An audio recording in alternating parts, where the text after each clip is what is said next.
Tonight, water flows into the Darling, but Menindee looks set to miss out. And a boot camp with a difference takes place near Port Lincoln. With the latest from around the region, your nightly news with John Hunt begins now. Good evening. Heavy rainfall in parts of the Murray-Darling Basin will give the Darling River much needed flow. Unfortunately, the New South Wales water operator says it won't reach Menindee.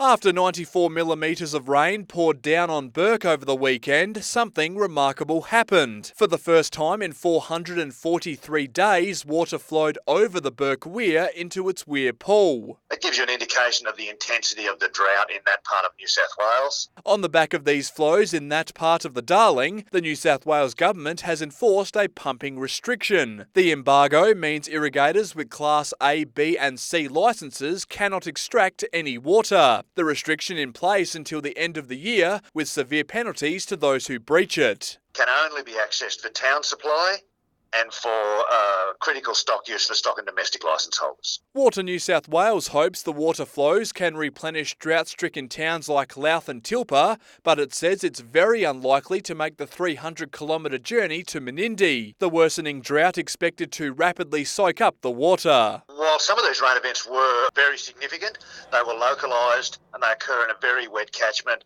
on a riverbed that's obviously going to be extremely dry and has been for some time. Mr Webber says while it is unfortunate certain areas missed the rain, any water back in the system is welcomed. Patrick Reinke, 7 Spencer Gulf News. A 21-year-old from the Eyre Peninsula will face court later this year after being arrested on Monday for allegedly possessing child exploitation material. The arrest was part of a joint operation between the SA Child Exploitation Team, SAPO's Public Protection Branch and the Australian Federal Police. He was bailed to appear in the Wyler Magistrates Court in December. The MFS are warning residents to check air conditioners ahead of summer. It comes as new figures show faulty equipment caused more than $500,000 damage last year.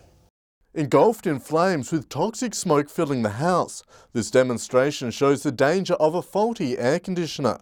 Authorities say it's a scene that can be avoided. Over the last 12 months, the MFS have attended 30 fires that can be attributed to faulty air conditioning or cooling equipment. They say faulty cooling equipment has led to more than $500,000 in damage bills across the region.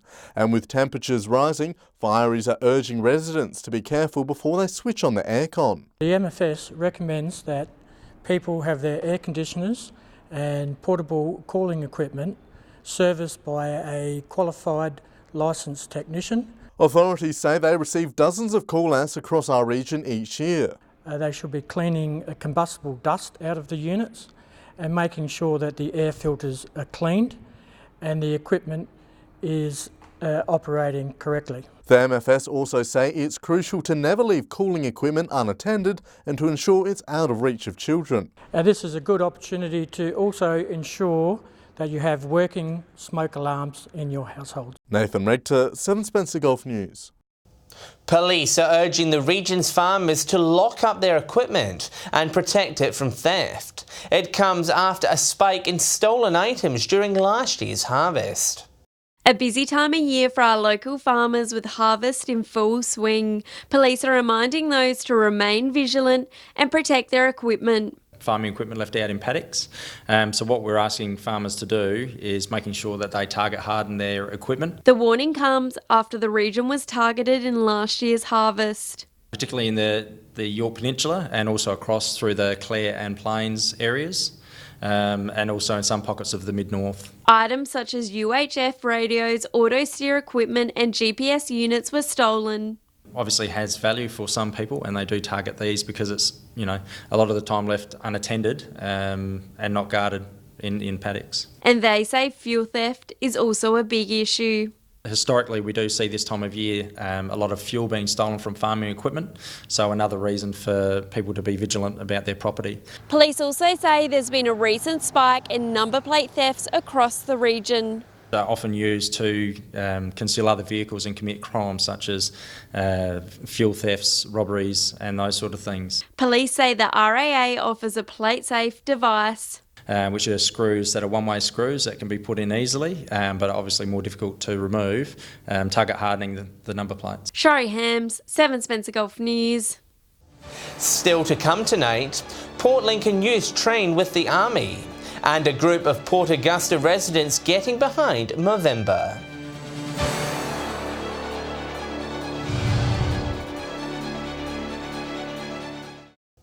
Welcome back.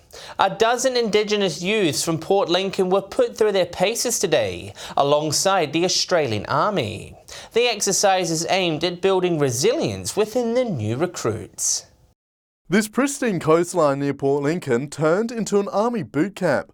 More than 60 soldiers converged in the area for the annual adventure training exercise. The aim of the activity is to inculcate a sense of respect, courage, initiative and teamwork amongst the soldiers of the 7RA, and also engage with the local Indigenous youth in the area. Around 30 Indigenous youths joined the battalion today for a range of activities aimed to build leadership, resilience and connection to country. Activities such as roping, sea kayaking and a story walk that's actually led by local the Indigenous youth in location. New experiences, get to learn more new things that I never really done. For some new recruits, it's all about taking the more adventurous route, conquering your fears by taking the leap of faith off a cliff. I'm petrified. I'm really scared of heights, so yeah, I'm not really comfortable at the moment. Despite a few shaky legs, everyone conquered the 20-metre drop. Got past my fear and went upside down on the abseiling. The local community support service says activities like these are important. Anything that puts you out of your comfort zone, helps you try new things in a supportive environment is always really good for our mental well-being. But also being able to take risk is really good, and it's actually really important for young people. To get my mind off of things and to get away and get experience from the other people and what they do. Nathan Rector, 7 Spencer Gulf News. Broken Hill has received a raft of honours and commendations at the 2019 New South Wales Tidy Town Awards. The Silver City honoured for building their own sustainable community. It may be Australia's first heritage-listed city, but it's looking toward the future. I've pretty well been involved in Tidy Town since I started with council in 2009. I don't think there's a year when we didn't take out an award. The Keep Australia Beautiful New South Wales Tidy Town Awards are held annually, with Broken Hill cleaning up on the night this year. The city winning 3 categories and receiving 2 highly commendeds. The first coming in the Don't Be a Tosser Award for its smart thinking program. Ours was a combination of things. It was, first of all, our important new bins, the bags, recyclable bags. There's no plastic cups or anything in council. The second category was the Heritage and Culture Award given to the Broken Hill Mosque, one of the oldest in Australia. While the third category saw the Ridderford Arboretum in the spotlight, their informative plaques securing them the Environmental Communication Award. This Saturday is our last clean-up for 2019, and it's at the Joe Keenan Lookout. We're starting at 7 o'clock. The highly commended prizes were given to the Joyland exhibit and the city's Heritage Festival. Patrick Reinke, 7 Spencer Gulf News. Port Perry's Mid-North Education Centre are the owners of the city's first Liberty wheelchair access swing. The Lions Club raising over $45,000 for the equipment. Childhood is full of ups and downs, but this addition to the centre is life-changing for these students. Just loves wheelchair swings. When we go on holidays, she always goes on them and doesn't want to get off, so it's just amazing that it'll be here that she'll be able to access every day.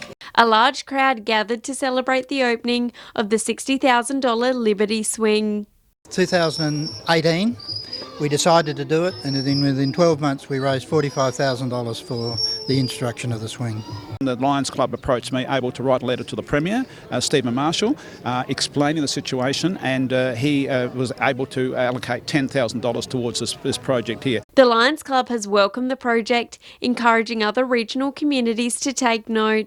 for those communities and those Lions clubs to involve themselves in putting the same projects on in similar circumstances. Staff at the centre are humbled by the support, saying the new toy will make a difference to the students' lives. We trialled the swing. We let one of our wheelchair students on it, and if you could hear her giggling and smiling. The local member rallying to also install a Liberty swing at Port Pirie's foreshore. But we also need to look at something outside of school hours and school holidays. So I've put a proposal to the Port Pirie Regional Council about putting one down at the beach. Yeah, we've got lots of lovely friends in the Lions Club that have worked very hard to raise enough money, and the wonderful school and staff here. Yep. Shari Hams, 7 Spencer Golf News. A group of Port Augusta men are rallying together to help support men's health. Throughout the month of November, they'll be growing their moustaches to help raise money. Growing hair for awareness. A local Port Augusta business getting involved in this year's Movember fundraiser. It's important to spread awareness about the men's health. The month-long event raising awareness amongst the city's fathers, brothers and friends. I'll go up for the full month in November, just for the cause. So everyone in the workshop's doing the same thing. 11 cleanly shaven men have taken on the challenge. Setting themselves a target of $5,000, the team's effort is almost a fifth of the way there, just 6 days into the campaign. Research towards prostate cancer, suicide. Okay, so I've had a couple of friends that have passed away in the last couple of years. For all involved, the event is close to their heart. Because there's probably less help available in regional towns, and a lot of communities keep close, and yeah, it's just trying to get awareness out there for everyone out there. So. And we know that rural communities can really come together and make an impact. So we're encouraging guys all around Australia to be having conversations with one another and to be really taking their health seriously. The team wanting their efforts to be noticed by the males in the town, encouraging them to start talking about their health. Just put it out there that men can speak about that kind of stuff, so yeah, it's pretty important. Laura Milovanovic, 7 Spencer Golf News. Good luck, boys. Stay with us after the break. We'll have the latest on fuel prices from across the region. And we'll have the weather details with Britt.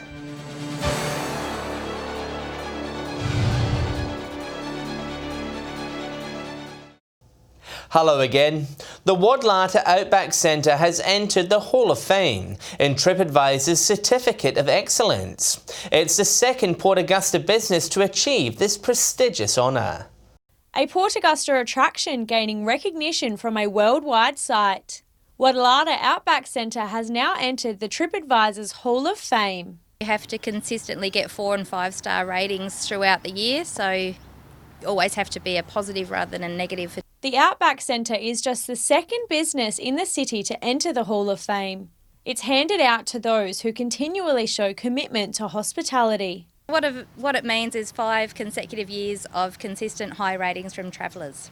Higher satisfaction equals higher ratings, with the centre receiving either 4- or 5-star reviews. People definitely go to TripAdvisor to see reviews that other travellers have made. With around 75,000 visitors per year, the centre is hoping this recognition will help increase that figure. Definitely contribute to more people coming to Wadlata. People come here to experience our Tunnel of Time, so as well as the cafe here and the souvenir sales and information. For the members of the Wadlata community, they say it's recognition for their hard work. So to be recognised is really good for the team. Laura Milovanovic, 7 Spencer Golf News. Time now to take a look at how things are shaping up when we head to the Bowser. Here's Patrick Ranke with Fuel Watch. It's been a remarkable week for local petrol prices. No township has seen a jump in its average. Starting with unleaded, and Port Lincoln dropped by $0.01 to $1.47, the same price as Whyalla. Port Augusta is still the most expensive in the Spencer Gulf, $1.53 the figure there. Port Pirie and Kadina are enjoying a relatively cheap week. Here in Broken Hill, we've seen a very small drop in our average. Locals here still paying around $1.51. Adelaide is at the back end of its cycle, $1.43 a litre there, but don't expect it to last. Turning to diesel now, and majority of the Spencer Spencer Gulf is even Steven. Port Lincoln still hovering around 151, Whyalla is a cent or so more, Port Augusta a cent less. Kadina the only town to see any movement, their price about the same as Port Pirie. Broken Hill still a bit pricey at 155. Adelaide also had a good week, going down to 144. Finishing off with a look at auto gas, and there's been a bit of movement. Whyalla has dropped about 7 cents to be paying 92 a litre, the same as Port Lincoln. Port Augusta is around 89 cents, Port Pirie and Broken Hill 2 cents cheaper, 87. Kadina has seen a solid 3 cent drop, the best in the Gulf. Adelaide, however, is still the best performer at 79 cents. Now remember that these prices are the regional averages and they do not reflect any one particular outlet. If you do find a spot that does sell unleaded, auto gas or diesel for cheaper, be sure to let us know on our Facebook page. And with a look at the weather, here's Britt. Good evening. It's been a warm and sunny day with strong winds, especially about southern parts of the region. Port Augusta and Broken Hill both reached 31 degrees today, Whyalla 27, Port Pirie 26, Adelaide 21, Port Lincoln 17. From the satellite, mostly clear skies under a broad high pressure system, with cloud forming over southern areas ahead of a front bringing a few showers down that way. Taking a look at tomorrow now, and we'll start with the Gulf waters. Southerly winds tending southwesterly at around 20 to 30 knots with seas at 1 metre and sunrise at 6:15. Partly cloudy conditions forecast across the region with showers expected about the lower Eyre Peninsula. Port Augusta looking at a top of 27, Broken Hill 26, Whyalla and Corn both 25, Port Pirie 24, Woodna and Kadina 22, Cleve 21, Clare and Adelaide 19, Port Lincoln and Coffin Bay both 16 degrees. Further through the week now, showers expected at Port Lincoln on Friday ahead of a partly cloudy weekend. Cleve looking fine and partly cloudy Friday and Saturday, sunny conditions on Sunday. A cloudy day for Woodna on Friday, looking fine on Saturday. Whyalla and Port Augusta both with a partly cloudy forecast Friday and Saturday ahead of a sunny Sunday. Strong winds expected at Kadina on Friday, looking fine across the weekend though. Port Pirie and Clare both expecting showers on Friday with a partly cloudy day on Saturday. And finally to Broken Hill where it's looking fine and partly cloudy Friday and Saturday and bright and sunny on Sunday. And John, that's the weather for today. Back to you. Thanks for that, Britt. And that's the local news this Wednesday evening. Thanks so much for joining us. I'll have some updates later in the evening, but until then, enjoy your evening here on 7. On behalf of the team, it's good night.